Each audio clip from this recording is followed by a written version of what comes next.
Welcome to Spiritual Calisthenics. Christ is in our midst. On August 20th, we commemorate Samuel the prophet, the holy martyr Luke of Bouleutos, St. Stephen, the first king of Hungary, St. Hierotheos, bishop of Hungary, St. Oswin, the martyr, king of Dion.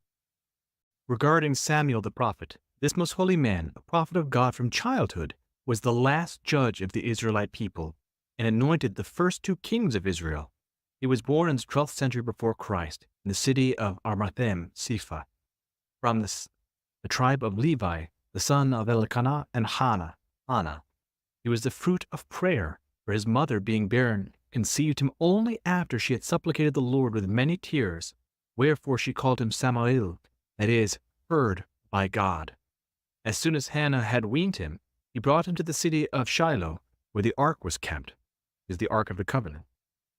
And she consecrated him, though yet a babe, to the service of God, giving thanks to him with the hymn found in the third ode of the Psalter, "My heart has been established in the Lord."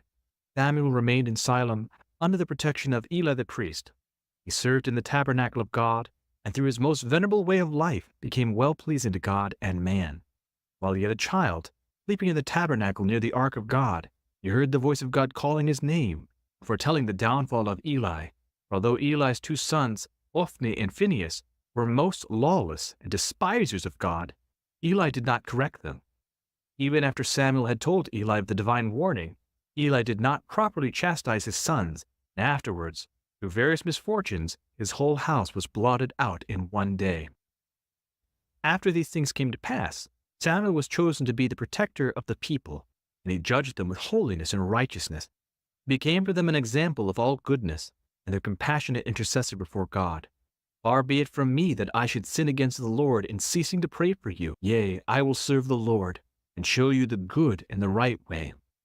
When he asked them, having God as witness, if he ever wronged anyone, or took anyone's possessions, or any gift, even so much as a sandal, he answered with one voice, "Thou hast not defrauded us, nor oppressed us, nor afflicted us, neither hast thou taken anything from anyone's hand."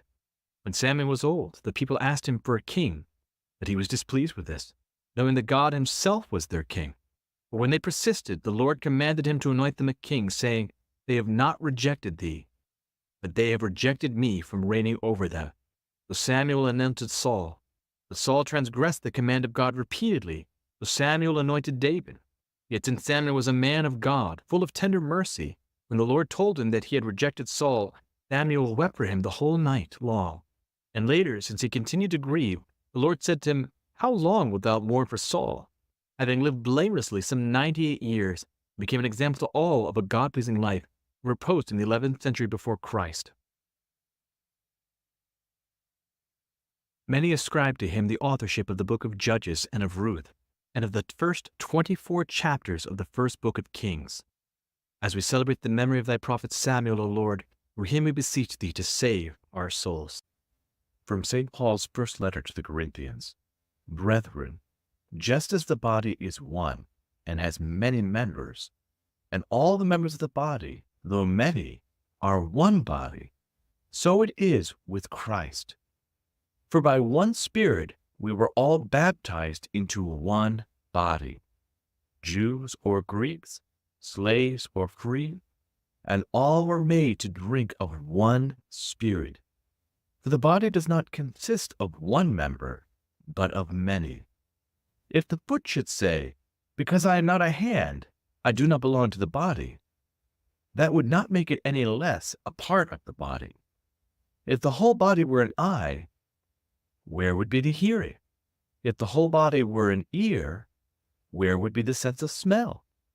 But as it is, God arranged the organs in the body, each one of them as he chose. If all were a single organ, where would the body be? As it is, there are many parts, yet one body. The eye cannot say to the hand, "I have no need of you," nor again the head to the feet, "I have no need of you." On the contrary, the parts of the body which seem to be weaker are indispensable, and those parts of the body which we think less honorable we invest with greater honor, and our unpresentable parts are treated with greater modesty, which our presentable parts do not require. But God has so composed the body, giving the greater honor to the inferior part, that there might be no discord in the body, but that the members may have the same care for one another. If one member suffers, all suffer together. If one member is honored, all rejoice together. So in other words, every member of the church has use. That we cannot look at any person and say, you do not belong in the church, you are not part of the body. Every person is part of the body, and every person is able to offer their talents for the body. If we look at the human body, the intricacies of the body, every nerve ending, every organ, it is a symphony where even one thing goes wrong, it can cause the whole system to shut down. So it is with the church. We cannot look at any part of our church, any part of it as too small and say, oh, well, that's not important. No, everyone is important. Every member has value. The Gospel according to St. Matthew. The Lord said to his disciples, truly I say to you, whatever you bind on earth shall be bound in heaven, and whatever you loose on earth shall be loosed in heaven. Again I say to you, if two of you agree on earth about anything they ask, it will be done for them by my Father in heaven. For where 2 or 3 are gathered in my name, there am I in the midst of them.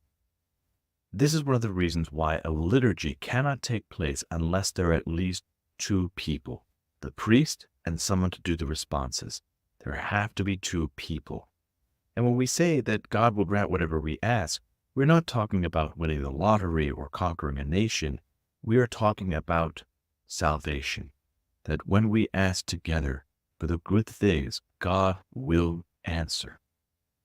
Then Peter came up to him and said, Lord, how often shall my brother sin against me, and I forgive him? As many as 7 times? Now this was the Jewish practice. You have to forgive somebody at least 7 times. Jesus said to him, I do not say to you 7 times, but 70 times 7.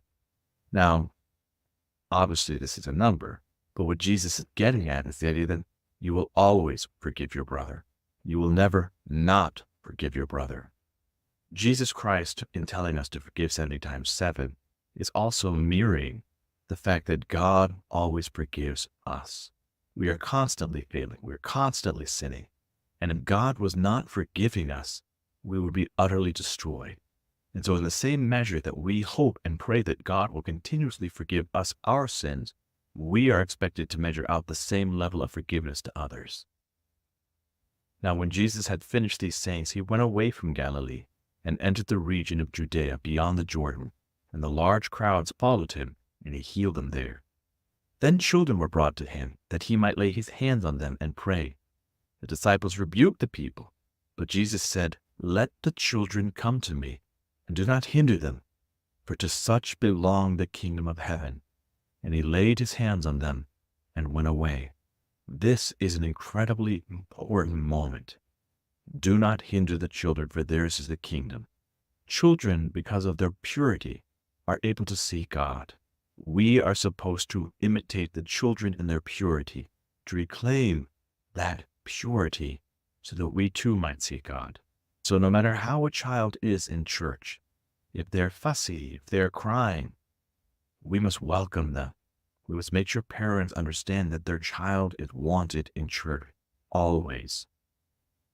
I once heard a statement that was very profound, which said that the only thing worse than a crying child in church is no crying children in church. Children are the church. I hope that you've enjoyed today's Spiritual Calisthenics. Have a blessed and wonderful day.